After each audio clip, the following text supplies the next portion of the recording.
أصدر رئيس مجلس القيادة الرئاسي اليمني رشاد العليمي قرارا بتعيين وزير الخارجية وشؤون المغتربين السابق الدكتور شائع محسن الزنداني رئيسا لمجلس الوزراء وتكليفه بتشكيل الحكومة الجديدة، وذلك في أعقاب تقديم رئيس الوزراء السابق سالم صالح بن بريك استقالة حكومته بكامل أعضائها.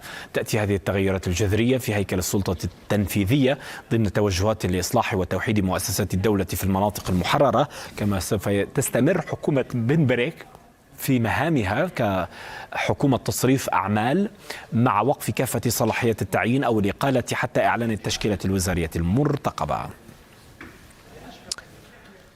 كما عين رئيس مجلس القيادة اليمني كل من سالم الخنبشي ومحمود الصبيحي عضوين في المجلس، وسيبقى عضو مجلس القيادة اليمني الجديد سالم الخنبشي محافظا لحضرموت، وكان عضو مجلس القيادة اليمني الجديد محمود الصبيحي وزيرا للدفاع ما 2014-2018.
وفي لقاء مع الحدث قال وزير الخارجية اليمني ورئيس الحكومة المكلف شائع الزنداني أنه كان هناك مكون أساسي وتغول على المكونات الجنوبية الأخرى ومحاولة مصادرة رأي الآخرين، مؤكدا على وجوب أن يكون الرأي والتعبير شامل لكل الجنوبيين على مختلف التنوع الموجود فيه.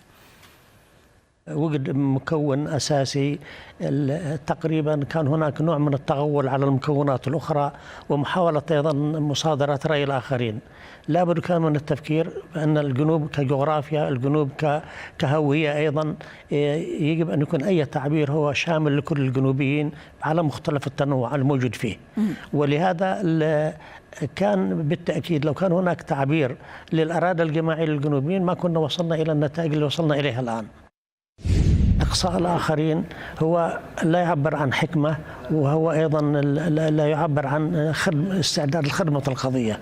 الذي يريد يخدم القضية بأهدافها الأساسية عليه أن يقبل بالناس الآخرين وأن يقبل بالشراكة أيضا بين مختلف المكونات والأطراف الجنوبية. الابتعاد عن قضية التخوين، معنى لا من الاختلاف الرأي هو بالعكس هو إثراء الوحدة للوحدة بشكل عام، ولكن محاولة الإقصاء أيضا هذا شيء يجب أن يكون مقبول.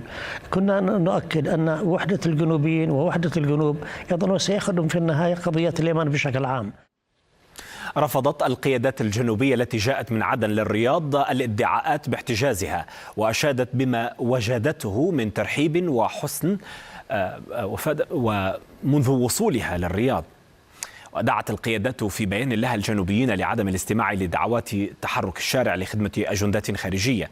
كما وأكدت القيادات الجنوبية أن الدعوات لتحريك الشارع الجنوبي تخدم مصالح شخصية وتزعزع الأمن. قبل ذلك قرر مجلس القيادة الرئاسية اليمني إسقاط عضوية فرج البحسني من المجلس. وفقا لبيان للمجلس فإن البحسني استغل موقعه الدستوري لإضفاء غطاء سياسي وشرعي على تحركات عسكرية غير قانونية نفذها ما يسمى بالمجلس الانتقالي الجنوبي المنحل. كما برر استخدام حشد من خارج محافظة حضرموت بغرض الهجوم على المحافظة والمؤسسات المدنية والعسكرية والخاصة فيها. وأكد مجلس القيادة أن البحسني أعاق جهود توحيد القوات العسكرية والأمنية، أيد الإجراءات الأحادية التي قادها المتهم عيدروس الزبيدي. هذا وثمن مجلس القيادة الرئاسية اليمني نتائج اللقاء الذي جمع رئيس المجلس وأعضاء بوزير الدفاع السعودي الأمير خالد بن سلمان، وما عكسه من حرص مشترك على دعم مسار استعادة مؤسسات الدولة. وأكد المجلس التزام الدولة بمعالجة منصفة للقضية الجنوبية من خلال الحوار الجنوبي في الرياض. وأشاد بوحدة موقف المجتمع الدولي الداعم لوحدة اليمن وسلامة أراضيه، ورفضه لأي إجراءات أحادية من شأنها تقويض مؤسسات الدولة. وشدد مجلس القيادة على أهمية تسريع تطبيع الأوضاع في المحافظات المحررة وعودة الحكومة وكافة مؤسسات الدولة للعمل من الداخل. من الرياض معنا الباحث السياسي اليمني ياسر السيوعي. مرحبا بكم، شكرا لوجودكم معنا. أستاذ ياسر، كيف يمكن أن نقرأ جديد التطورات على الساحة اليمنية، استقالة الحكومة وتعيين وزير الخارجية الآن رئيسا للحكومة وكلف بالتشكيل؟ حياك الله أخي الكريم. أهلا. أولا أمسي عليك بالخير وعلى متابعيك الكرام.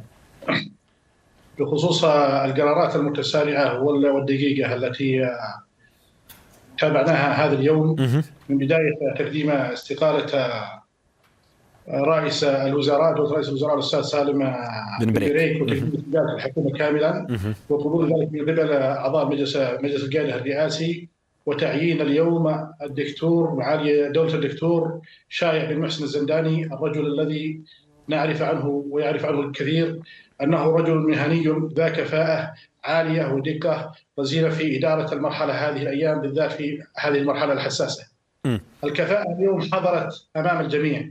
انعكاسات تلك القرارات انعكاسات أولا إيجابية على ذات القرار السيادي في البلد. أصبح اليوم القرار أخي الكريم كأنه متحررا بعد أن كان معرقلا لفترة طويلة بسبب شركاء كانوا يعرقلون اتخاذ القرارات السيادية والدقيقة.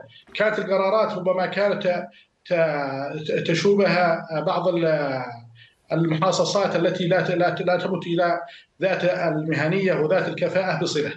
اليوم القرارات التي اتخذت بداية من تعيين كفاءتين عضوين في مجلس القيادة الرئاسي الأستاذ سالم الخنبشي ومعالي الفريق محمود الصبيحي، تنظر إلى هذا القرار أنه أخذ طابع الجغرافيا وناسب القرار أيضا مهنية المرحلة، إذ أن أحدهما يتمتع بمهنية عسكرية كبيرة وكفاءة عالية وهو الفريق محمود الصبيحي، وهناك في الجانب الآخر من أبناء حضرموت العظيمة الأستاذ سالم الخنبشي الذي يتمتع بمهنية ودقة في إدارة ورجل دولة ورجل مرحلة. هذا القرار الأول. القرار الثاني الذي تم تعيينه اليوم بعد استقالة دولة الأستاذ سالم بن بريك وتعيين معالي الدكتور دولة الدكتور شائع محسن الزنداني، أصبح اليوم القرار يتجه نحو المهنية ونحو الدقة ونحو الكفاءة. نثق اليوم بقدرة الدكتور شائع الزنداني بإذن الله على اتخاذ. طيب، أنت أشرت أستاذ ياسر إلى ما تمر به اليمن من مرحلة حساسة، وأثنيت على قدرات رئيس الوزراء اليمني المكلف الآن الأستاذ الدكتور شائع، ولكن كيف سيبدأ عمله؟ كيف سيتجه في تشكيل هذه الحكومة؟ يعني على أي اتجاه يجب أن يركز الدكتور شائع عندما يبدأ في مسألة تشكيل الحكومة، خاصة وأنه كلف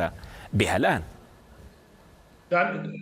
دعني أوضح لك أخي الكريم. تفضل. الدكتور شائع الزنداني يعرف المرحلة وحساسيتها والمتطلبات الإيجابية والأبجديات الأولية. بالنسبة للتكليف، أنت إذا قرأت القرار وصيغة القرار 17 بتكليف الدكتور شايع محسن الزنداني رئيسا للوزراء، وتكليفه بتشكيل الحكومة مع إبقاء باب العزل أو التعيين مفتوحا لقيادة المجلس الرئاسي حتى يتم تشكيل الحكومة.